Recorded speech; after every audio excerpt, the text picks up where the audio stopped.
Hey everyone, welcome back to my YouTube channel English Delight with Anju. Guys, I hope you all are doing fantastic. It is day 6 of advanced structure. Guys आज की video बहुत ही special होने वाली है क्योंकि आप इनको हिंदी में तो सारा दिन बोलते हो, लेकिन when it comes to speaking English उस टाइम पे क्या होता है कि हमें याद ही नहीं आता है कि हम इसको कैसे बोलें, कैसे बनाएं, और उसी टाइम पे हम फंबल करने लग जाते हैं। आज की वीडियो में देखिए कि ये जो 4 से 5 हैं डेली स्पोकन सेंटेंसेस, इनको आप सेंटेंसेस में इन स्ट्रक्चर्स को कैसे यूज़ करेंगे। Okay, so without further delay let's get into the video. Guys, first आपका स्ट्रक्चर है जब भी हम बोलते हैं कि मैं एक एक को देख लूँगा या मैं तुम सभी को देख लूँगा। इसके लिए यूज़ होता है one and all. One and all first example इसको देखिए क्या है। मैं एक एक से बात करूँगा, so I will talk to one and all. I will talk to one and all. Next example है वह एक एक के खिलाफ FIR दर्ज करवाएगी। She will lodge an FIR against one and all. Guys, lodge means होता है कंप्लेन रजिस्टर्ड करवाना या कंप्लेन। यहाँ पे गाइस आप लोग सोच रहे होंगे कि why I have put article N before FIR, because guys FIR roughly pronounced EFFIR, EFFIR, and EFF start by vowels. That's why I have put here article N before FIR. Keep these things in your mind please. Next example is मैं एक एक को नौकरी से निकाल दूंगा। I will fire और dismiss one and all. Fire, terminate, dismiss सभी का मतलब यही होता है कि किसी को जॉब से निकाल देना। Fire, terminate, dismiss. I will fire, dismiss one and all from the job.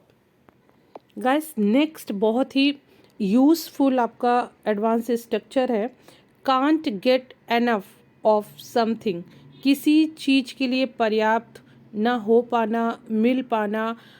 Suppose that कि आप किसी चीज़ से आपका you are a fond of having something, आपको किसी चीज़ से बहुत लगाव है। कोई ये वर्ब हो सकती है, कोई नाउन हो सकता है, किसी चीज़ के प्रति आपका बहुत ही लगाव है, उसे उस चीज़ को करने में आपका कभी जी नहीं भरता है या उस चीज़ से आपका कभी जी नहीं भरता है। ये नाउन और वर्ब दोनों में ही आप ले सकते हो। उसके लिए हम यूज़ करते हैं can't get enough of. Can't get enough of. इसके एग्जाम्पल्स गाइस देखिए। फर्स्ट आपका, हाँ, and one more thing guys, अगर आप इसको ऐसे बोलेंगे can't get enough of something means किसी चीज़ से जी नहीं भर सकता है, इसका ये मतलब है। और अगर आप उसको कभी नहीं के सेंस में बोलेंगे कि कभी नहीं मन भरता है या कभी नहीं मन भर सकता है, आप वहाँ पे कैन नेवर का यूज़ करेंगे। कैंट की जगह पे आप कैन नेवर का यूज़ करेंगे। इस चीज़ को आप ध्यान रखिए। चलिए मैं एग्जांपल्स की मदद से आपको समझाती हूँ। और गाइस, इसका जो स्ट्रक्चर होगा सेंटेंस में यूज़ करने का वो आप देखिए। Subject plus can't get enough of, और कैन नेवर के साथ भी आप बना सकते हैं can never get enough of, plus अगर नाउन है तो नाउन लगेगा और अगर वर्ब है तो वर्ब में ING फॉर्म लगेगी, इसकी जीरेंड फॉर्म यूज़ होगी। ये आप बात ध्यान में रखिएगा। फर्स्ट एग्जांपल है इसका, यह केक बहुत टेस्टी है, इससे मेरा जी नहीं भर सकता है। This cake is so tasty, I can't get enough of it. इससे मेरा जी नहीं भर सकता है। This cake is so tasty, I can't get enough of it. Next example guys, वह डांस की बहुत शौकीन है, उसका डांस से कभी जी नहीं भर सकता है। अब यहाँ पे डांस क्या है, एक वर्ब है, तो इसकी ING फॉर्म यहाँ पे यूज़ होगी। She is very found of dancing. ये फाउंड ऑफ मैंने अपने एक वीडियो में बताया है गाइस। फाउंड ऑफ होता है किसी चीज़ का शौकीन होना, और फाउंड ऑफ के बाद हमेशा वर्ब की ING फॉर्म आती है। She is very found of dancing, वो डांस करने की बहुत शौकीन है। She can never get enough of dancing, यहाँ पे देखिए कभी भी आ गया ना, तो कभी भी के लिए होता है कैन नेवर। उसका कभी भी डांसी जी नहीं भर सकता है। She can never get enough of dancing. Guys next example है, उसका कभी पिज़्ज़ा खाने से जी नहीं भरता है। तो he never gets enough of pizza. अब गाइस यहाँ पे देखिए ये प्रेजेंट इंडेफिनिट आ गया। तो यहाँ पे किसी की डेली मतलब रूटीन की बात हो रही है कि वो कितना भी पिज़्ज़ा खा ले लेकिन उसका कभी पिज़्ज़ा से जी नहीं भरता है।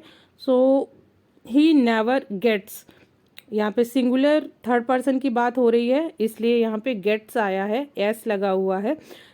He never gets enough of pizza. उसका पिज़्ज़ा खाने से कभी भी जी नहीं भरता है। सिमिलरली नेक्स्ट आपका एग्जाम्पल है, लेकिन ये आपका फ्यूचर में बनेगा। उसका कभी फास्ट फूड खाने से जी नहीं भरेगा। ये किसी चीज़ के लिए हम प्रोडक्शन कर रहे हैं कि उसका फास्ट फूड खाने से कभी भी जी नहीं भरेगा। इसको आप फ्यूचर में बना दीजिए, ही विल नेवर। अब कभी नहीं के लिए तो never, he will never get enough of fast food. Okay guys. Next जो आपका एडवांस स्ट्रक्चर है वो है get rid of. Get rid of आप इसको यूज़ करना सीखिए, आप बहुत आपको फ़ायदा होगा। गेट रीड ऑफ होता है किसी चीज़ से छुटकारा पाना। चलिए इसका नेक्स्ट एग्जांपल देखते हैं।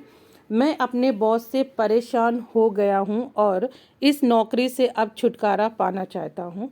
सो I am fed up with my boss.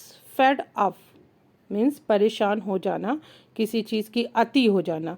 I am fed up with my boss and want to get rid of this job now. और अब मैं इस जॉब से छुटकारा पाना चाहता हूँ। Get rid of this job now.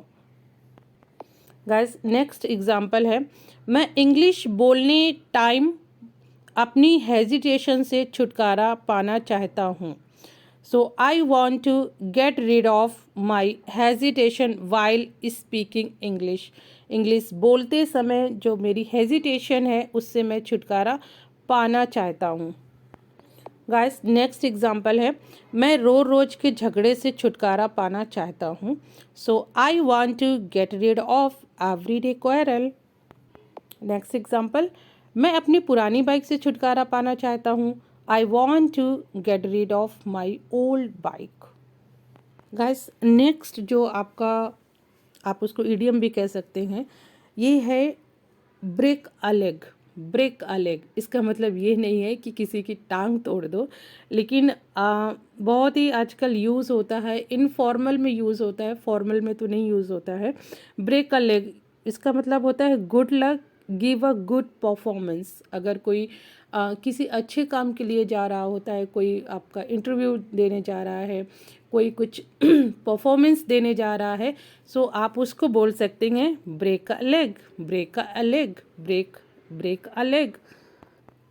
It means आप उसको गुड विशेस दे रहे हैं, यू आर विशिंग हिम।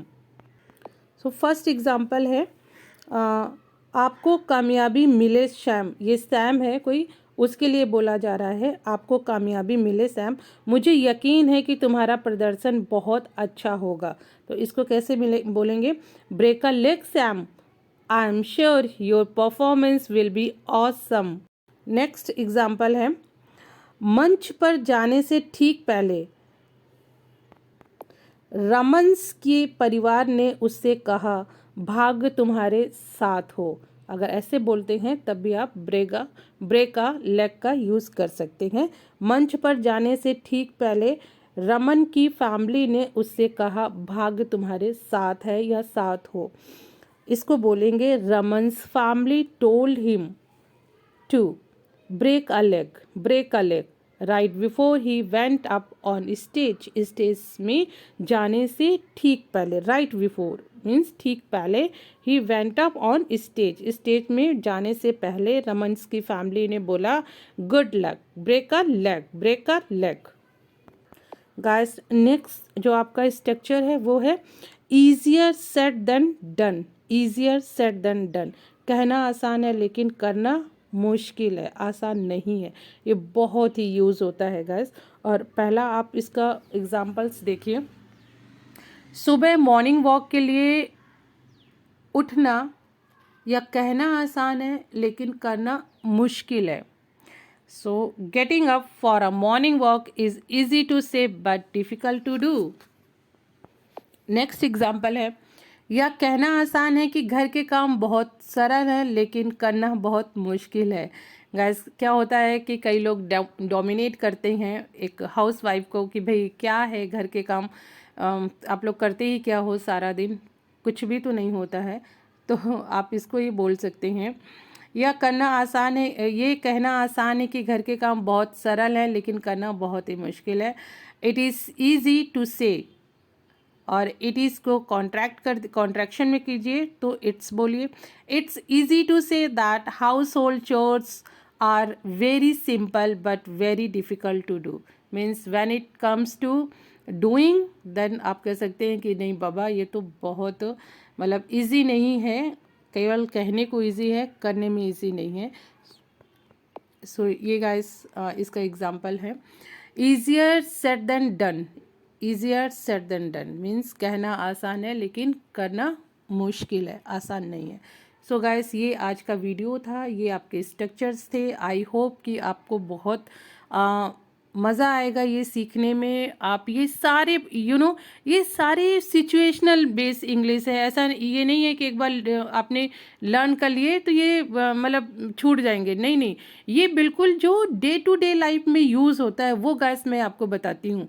मतलब जो भी हम पूरे दिन में, आप नोटिस कीजिएगा कि जो भी मेरे स्ट्रक्चर्स हैं वो डेली यूज़ में आने वाले स्ट्रक्चर्स हैं. ऐसा नहीं है कि आपने लर्न कर लिए और फिर वो कभी यूज़ में ही नहीं आएंगे. ना जी ना, ये पूरा डे टू डे लाइफ पे बेस्ड है आपके. आप नोटिस कीजिएगा, आप पूरे 2 दिन के आप वीडियो के स्ट्रक्चर्स को उठाइए और दिन में देखिए कि वो कितने बार बोले जा रहे हैं guys. So it's all about today's video. Guys, let's meet in our next video. और अगर आपको वीडियोस अच्छी लग रही हैं गाइस तो प्लीज़ लाइक कीजिए, शेयर कीजिए. And if you are new on channel so please subscribe the channel. And let's meet in our next video. Till then, keep practicing, keep learning, be happy. Thank you guys, thank you for watching the video.